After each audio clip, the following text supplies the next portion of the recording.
એચએનજીયુમાં PhD ગાઈડશીપને લઈને મોટો નિર્ણય. બીકોમમાં 10 જેટલા એડહોક અધ્યાપકોની ગાઈડશીપ રદ કરાઈ.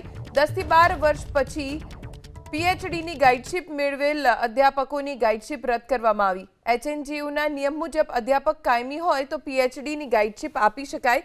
10 એડહોક અધ્યાપકોમાંથી એક પણ કાયમી ન હોવા છતાં ગાઈડશીપ આપી હતી. અમારા સંવાદદાતા એજાઝ મંસૂરી પાસેથી વધુ જાણકારી પ્રાપ્ત કરીશું. એજાઝ, આ એડહોક અધ્યાપકોની સામે શું કાર્યવાહી થઈ છે?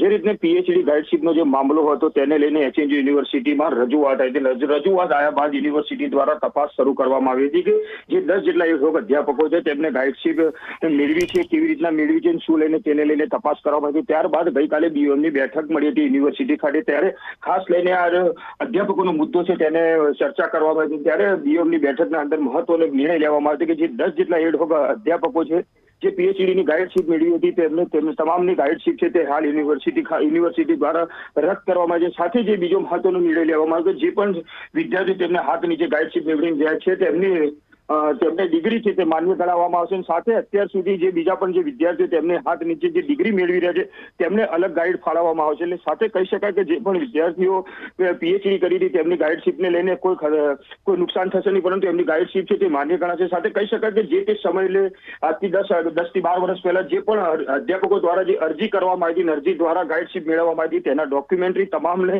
તપાસ કરવામાં આવશે. તપાસના અંદર જો કોઈ પણ જાતની ગેરરીતિ દેખાશે તો તે તમામ અધ્યાપકો સામે કડક પગલાં ભરવામાં આવશે. જી એજાઝ, આભાર.